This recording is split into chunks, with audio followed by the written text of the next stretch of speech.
amis de YouTrading, de Nidis de Pépitor. Nous nous retrouvons comme d'habitude toutes les semaines pour un débrief express sur les indices. Si vous avez suivi la bourse un peu cette semaine, c'est pas joli, on va en discuter tout de suite, vous allez voir, on est sur des points assez critiques.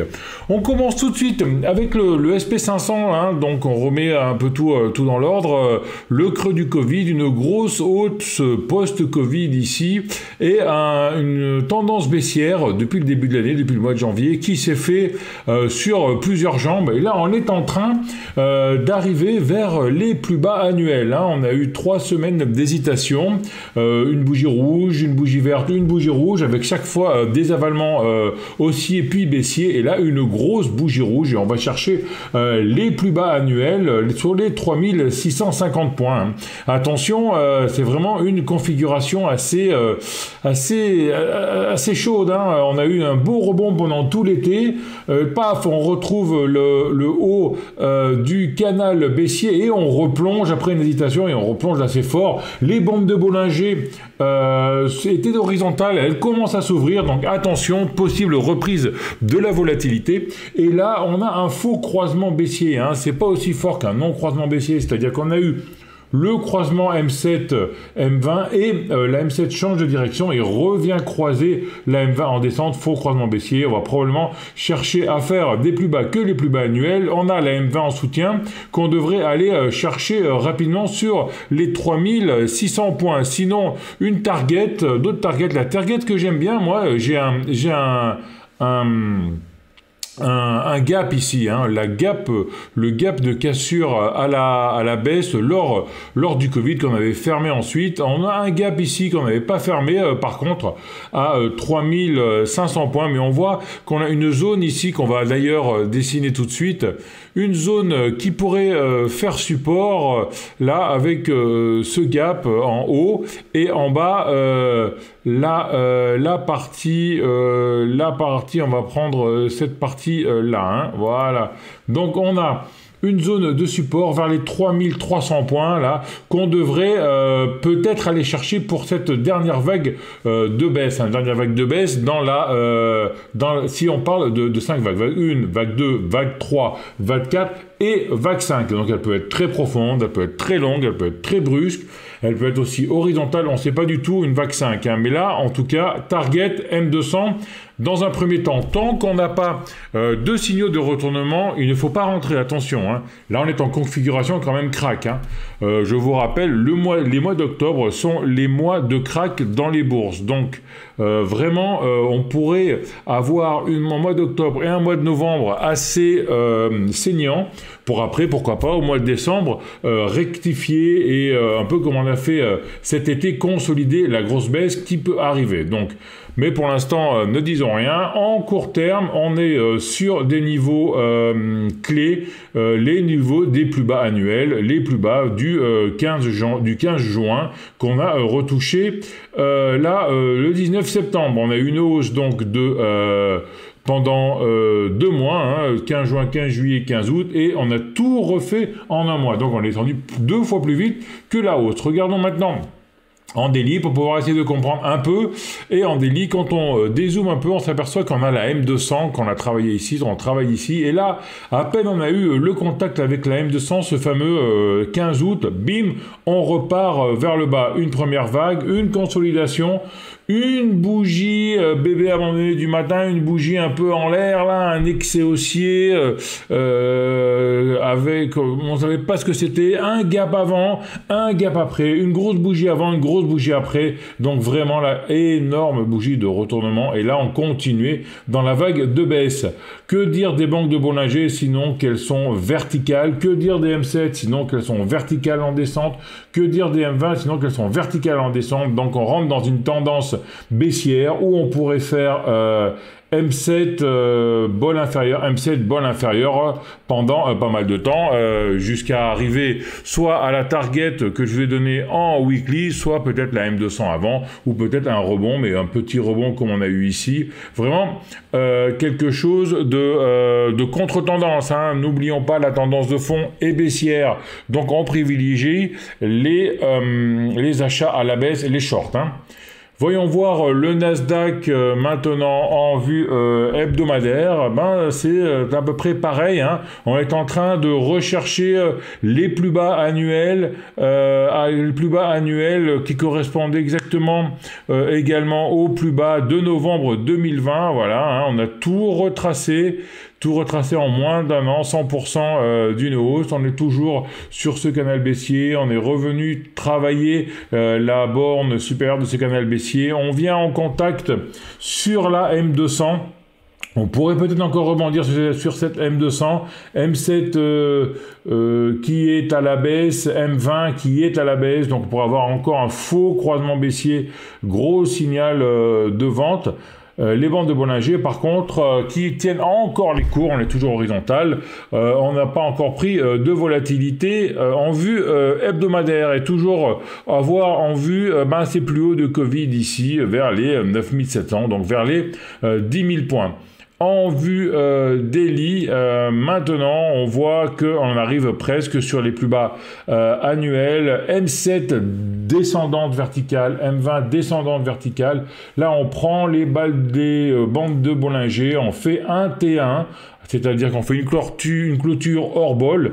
Probablement, on va avoir dans la semaine un retour à la M7 pour avoir un peu de consolidation. Ce sera peut-être le moment de sortir pour ceux qui ne sont pas encore sortis ou pour peut-être l'occasion de shorter pour ceux qui ont raté cette grosse phase de baisse ici. Grosse phase de baisse que l'on voit avec cette bougie qui est gapée avant, gapée après et une bougie antérieure, une bougie extérieure avec un gros corps. Donc là, c'était un peu l'annonce de ce qui se passe actuellement.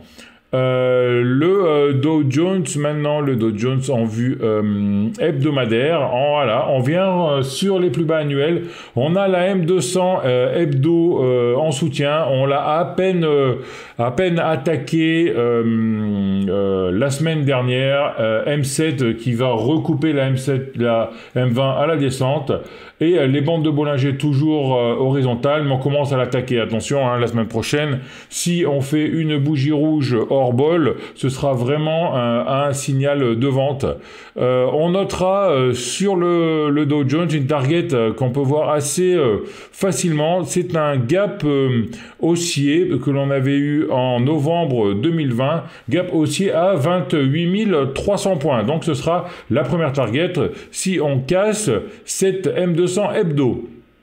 En vue daily maintenant, on est vraiment baissier. M7 verticale descendante, M20 verticale descendante, les bandes de Bollinger parallèles et verticales, et là on fait un T1, une première clôture hors bol. Donc attention, tendance baissière prononcée court terme en cours, on va faire une oscillation entre la M7 et la bol inférieure, et après quand la distance des prix à la M20 sera assez longue, on reviendra chercher cette M20, hein. Là on est la distance est assez grande entre la M20 et le cours des prix, donc on pourra peut-être lundi ou mardi avoir un petit souffle pour pouvoir revenir chercher cette M7 ici pour pouvoir après probablement repartir par le bas ou alors latéraliser, mais pour l'instant aucun bougie de retournement, c'est pas le moment de rentrer, c'est pas le moment d'acheter un couteau qui tombe. On entend les premiers signes de retournement s'il y en a, c'est pas grave si on rate les premiers pourcentages. Je vous rappelle, hein, ce qui est important, c'est votre capital, c'est pas de trouver le point bas. Passons maintenant en Europe avec le DAX en vue hebdomadaire. Donc le DAX en vue hebdomadaire est nettement plus baissier que les autres indices, hein. Ça fait pas mal de temps déjà qu'on est sous cette M200 weekly. On essaie de la travailler, on l'a vraiment confirmé, la cassure de cette M200 weekly. On est toujours sous cette trendline baissière avec un contact en janvier 2022, un deuxième en juin 2022, un troisième au 15 août, le fameux 15 août qui était la fin de la consolidation et de la hausse estivale, et un autre le 12 septembre. On a cassé les plus bas annuels, hein, donc le DAX, lui, qui est un indice plutôt industriel, se porte mal, on casse les plus bas annuels et on vient faire un nouveau plus bas annuel. Attention, prochaine target, les 11 500 points.